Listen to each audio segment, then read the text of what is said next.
सर्वेभ्यो नमो नमः। सुप्रभातम। हम अध्ययन कर रहे हैं महाकवि भारवी द्वारा विरचित महाकाव्य किरातार्जुनीयम का और प्रचलित है हमारा प्रथम सर्ग।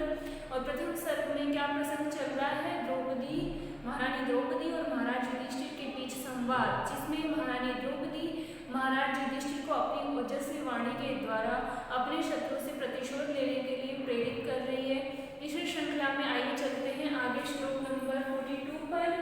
इसमें महारानी द्रौपदी क्या कहती है?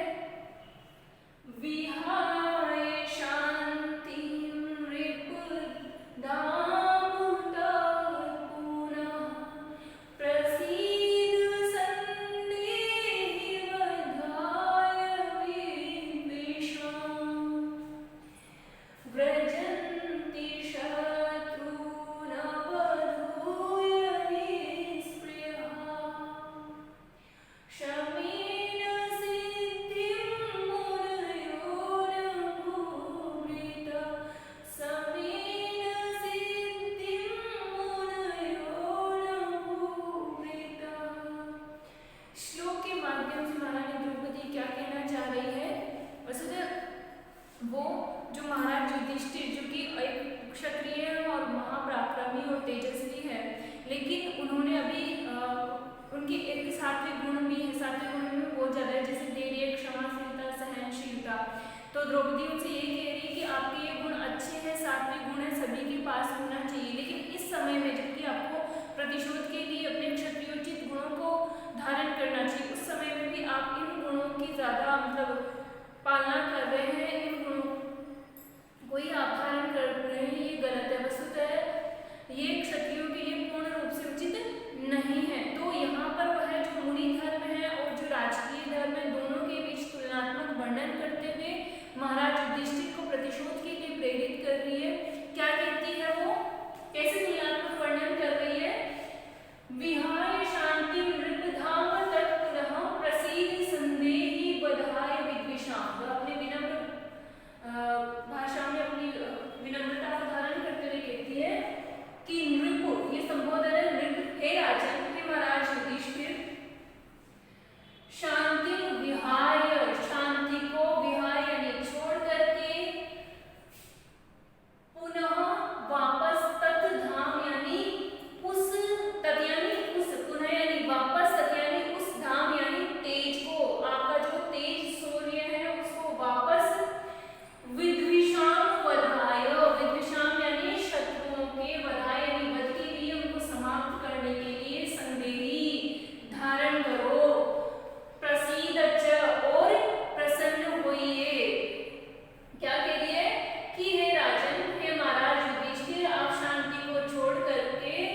नहीं जीत सकते। ऐसे शत्रुओं को तो आप अपने पराक्रम से ही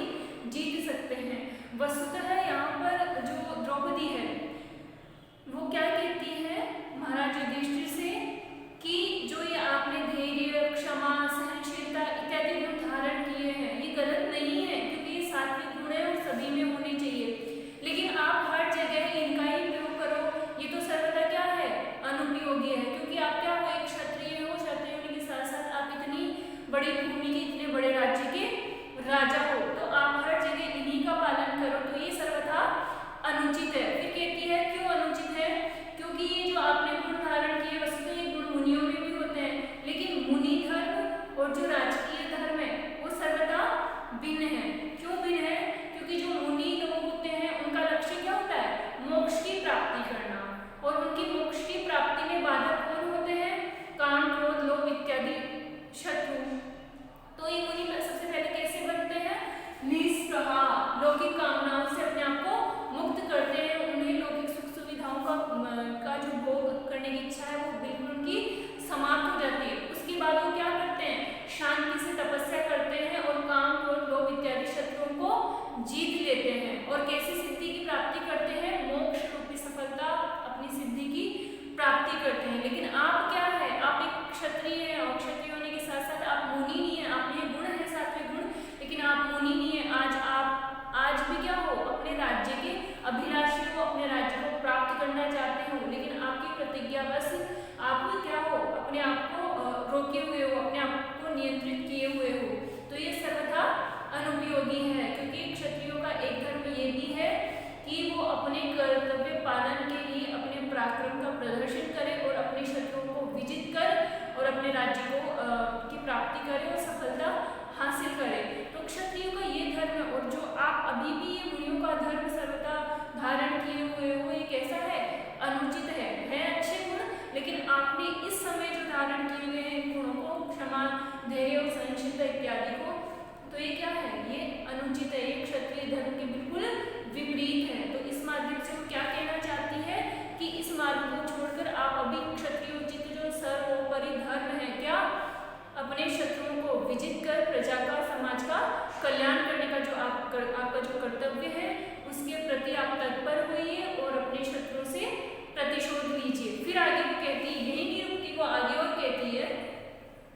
यहाँ पर तो सिर्फ उसने बताया है कि आप अभी जो अच्छी बात है कि आपने सात्विक गुण है, लेकिन अभी धारण किया आपने ये गलत है। फिर आगे कहती है,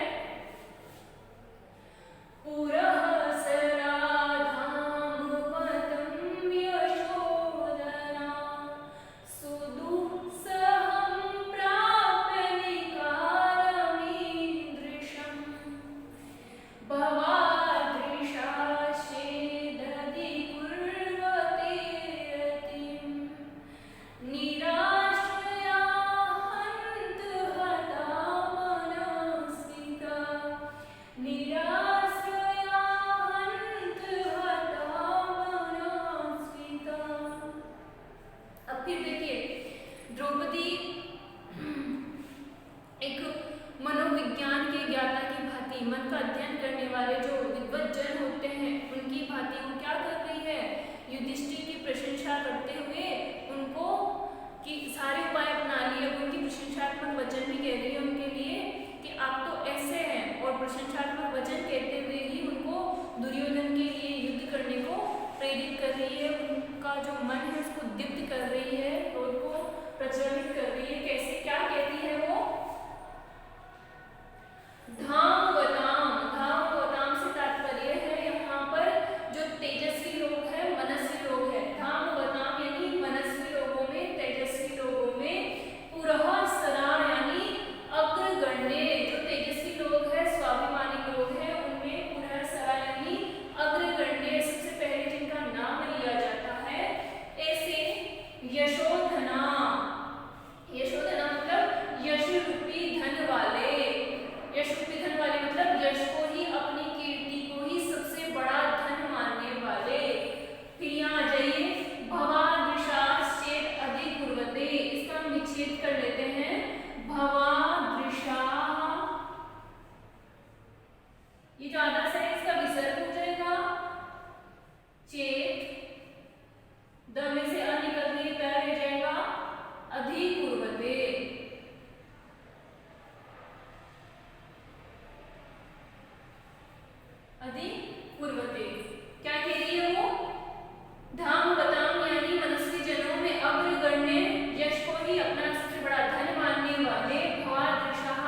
यहाँ पर भी दो शब्द है, निकारम, ईदृशम, ईदृशम निकारम, इस प्रकार के अपमान को, ईदृशम निकारम यानी इस प्रकार के अपमान को कैसा है, सुदुःसहम, अत्यंत कठिनाई से सहन करने योग्य, जिसे सहन किया ही नहीं जा सकते। ईदृशम सुदुःसहम निकारम, इस प्रकार के अत्यंत कठिनाई से सहन करने योग्य निकारम यानी अपमान को प्राप्त यानी प्राप्त करके भी रतिम अधिकुर्वते, रतिम अधिकुर्वते यानी रतिम मतलब शांति या संतोष को, अधिकुर्वते यानी धारण करते हैं, शांति या संतोष का आश्रय लेते हैं, तो निश्चित रूप से हंत, हाय, अरे, वो मतलब दुख के साथ संबोधन, हंत, अरे, हाय,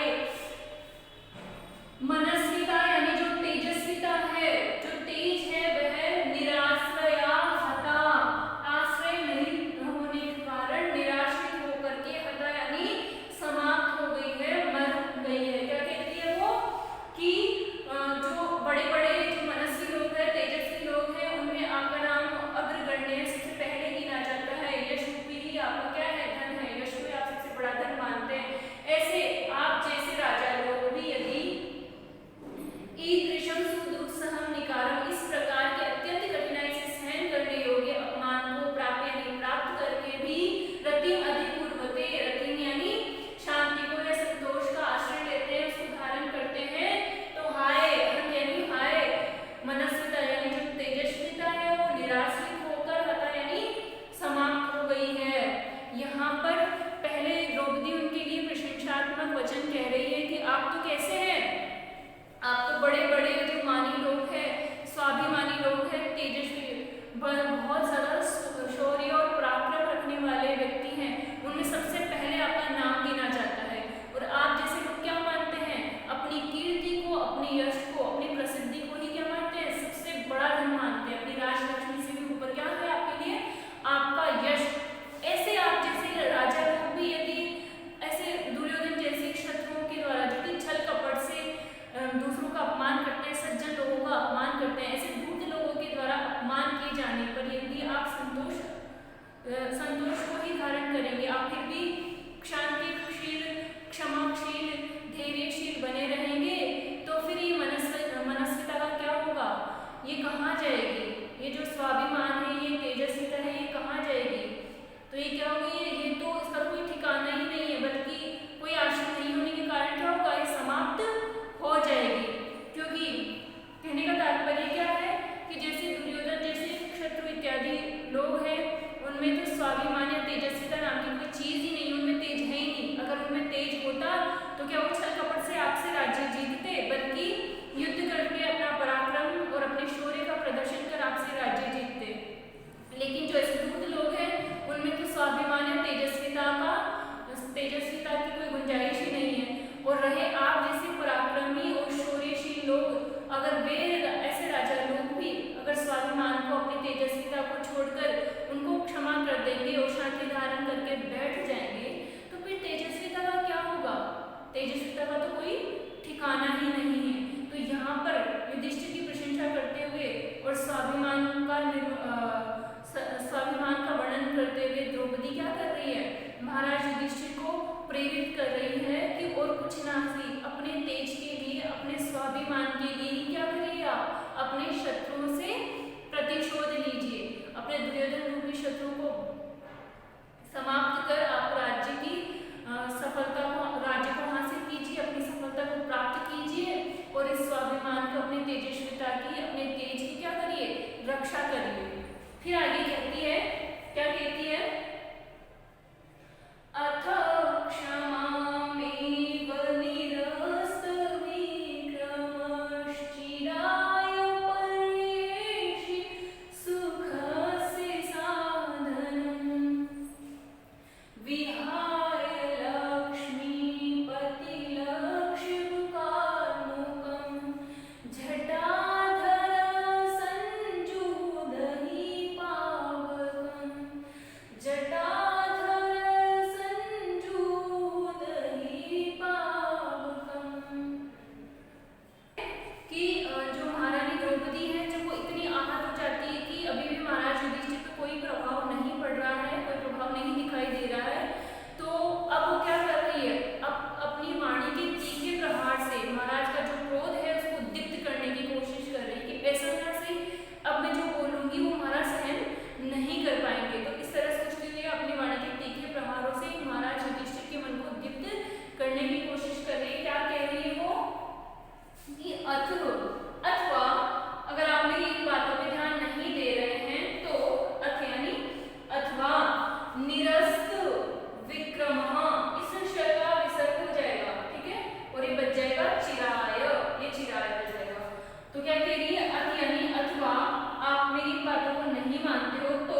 निरस्त विक्रमः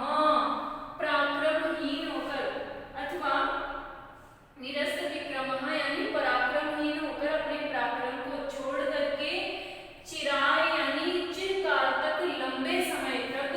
क्षमाम एव, इसका विच्छेद हो जाएगा क्षमाम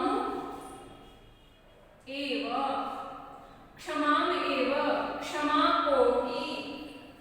सुखस्य साधनम परेशी, सुख का साधन मानते हो। क्या कह रही है कि इन सब के अलावा अथवा यदि आप निरस्त विक्रमः यानी पराक्रमहीन होकर, क्षमाम एव, क्षमा को ही, चिराय यानी चिरकाल तक, सुखस्य साधनम परेशी, सुख का साधन मानते हैं, तो फिर आप क्या करिए, आगे कह रही है, तो आप क्या करिए, अगर आप ऐसा मानते हैं कि क्षमा ही सबसे बड़ा सुख का साधन है, तो आप क्या करिए, लक्ष्मीपति, राज्य के लक्ष्म यानी लक्षण स्वरूप, लक्ष्मीपति लक्ष्म यानी कि राज्य के चिन्ह स्वरूप, कारुकम यानी धनुष को, विहाय यानी छोड़ करके, वापस एक बार कर देते हैं, लक्ष्मीपति लक्ष्म कारुकम, राज्य लक्ष्मी के चिन्ह स्वरूप धनुष को छोड़ करके क्या करिए, जटाधरः, जटाधारी बन करके, जटा धारण करके, पावकम संजुहु, अग्नि में हवन कीजिए। और यहाँ पर दो शब्द है, संजुहु, संजुहु प्लस ईह, ईह यानी इस वन में, ईह यानी इस वन में, पावकम संजुहु, आप क्या करिए, अग्नि में हवन करिए। अब क्या कर रही है, इसके माध्यम से, श्लोक की इस पद्य के माध्यम से महारानी द्रौपदी महाराज युधिष्ठिर को क्या कहना चाह रही है कि मैंने आपको सारी चीजें समझाई, लेकिन फिर भी अगर आपको समझ नहीं आता है और आप जो क्षमा है, आप अपने पराक्रम को, अपने शौर्य, अपने तेज को छोड़ करके और क्षमा को ही अपना सबसे बड़ा सुख का साधन मानते हैं, क्योंकि आपने प्रतिज्ञा ली है कि मैं 13 वर्ष तक वनवास में रहूंगा, तो अगर आप 13 वर्ष तक उनको क्षमा करते हुए 13 वर्ष के लिए कि ठीक है 13 वर्ष तो मैं अपनी प्रतिज्ञा को ही पूरा करूंगा, उसके बाद जाकर मुझे वो राज्य दे ही देंगे, क्योंकि उन्होंने भी शर्त ली है कि अगर आप 13 वर्ष का वनवास पूरा करके आते हैं तो हम आपको आपका आधा राज्य वापस दे देंगे। तो इस तरीके से आपने उनको क्षमा कर दिया है और आप मान रहे हैं कि क्षमा ही सुख का सबसे बड़ा साधन है। तो अगर आप ऐसा मान रहे हैं तो फिर तो मैं तो यही कहूंगी कि आप ये जो राज्य चिन्ह स्वरूप आपने धनुष धारण किया हुआ है, ठीक है, इस धनुष को तो आप साइड में रख दीजिए, अपने बाजू में रखिए, और आप क्या करिए, आप तो जटाधारी बन करके जटा धारण कर लीजिए और यहाँ पर इसी वन में बैठ करके आप अपने अग्नि में हवन कीजिए, क्योंकि जो ये क्षमा रूपी साधन है ये मुनियों का साधन है, ये मुनियों का सबसे बड़ा गुण है। क्षमा कर देना राजा के लिए भी उचित होता है, लेकिन सर्वथा नहीं, हमेशा के लिए उचित नहीं है। आप हर समय क्षमा का उपयोग करें, ये अच्छी बात नहीं है। तो ये जो आपने अभी अपनाया है ये क्या है, ये मुनि धर्म है, और आप क्या है, आप क्षत्रिय हैं, आप पराक्रमी तेजस्वी राजा हैं, ठीक है। तो आप अगर ये मुनि धर्म का ही पालन करना चाहते हैं तो फिर ये राज्य लक्ष्मी का जो स्वरूप है, क्या ये आपने धनुष जो धारण किया हुआ है इसको क्यों आप लेकर चल रहे हैं, क्योंकि आप तो क्षमाशील हैं, आप तो क्षमा को धारण करने वाले हैं। तो आप दोहरी जिंदगी मत जिए, क्योंकि अगर आप दोहरी जिंदगी जियोगे, क्योंकि आप राज्य के अभिलाषी हैं, आप अपना राज्य भी प्राप्त करना चाहते हैं और आप क्षमा भी कर रहे हैं अपने शत्रु को, तो ये दोनों चीज एक साथ नहीं बैठने वाली। आप क्या कर रहे हैं, आप दोहरी जिंदगी जी रहे हैं, इससे आपको भी दुख हो रहा है, क्योंकि यहाँ आप अपने भाइयों की स्वयं की अवस्था, अपनी पत्नी की अवस्था देखकर दुखी हो रहे हैं, आप अपने प्रजा के कल्याण के लिए चिंतित है, आप अपने राज्य के लिए चिंतित है, और साथ ही आप अपने शत्रुओं को क्षमा भी कर रहे हैं। तो इससे क्या फायदा, इस दोहरी जिंदगी से कोई फायदा नहीं। इससे तो अच्छा ये है कि आप अपना राजपाट सब भूल जाइए, मुनि बनिए और यहाँ वन में हवन करते रहिए। तो इस प्रकार इतनी तीखी वाणी बोलकर अपने वचनों से क्या कर रही है द्रौपदी, अपने वचनों से फिर से युधिष्ठिर को जो उसके अंदर क्रोध है, अपने राज्य प्राप्ति की जो अभिलाषा है उसको प्रज्वलित करने की कोशिश कर रही है कि ये अपने राज्य की प्राप्ति के लिए अपने शत्रुओं से प्रतिशोध की जो है भावना इनकी प्रबल हो, अपने शत्रु से प्रतिशोध दे। अब इससे आगे जो श्लोक है उनको अगली कक्षा में पढ़ेंगे हम।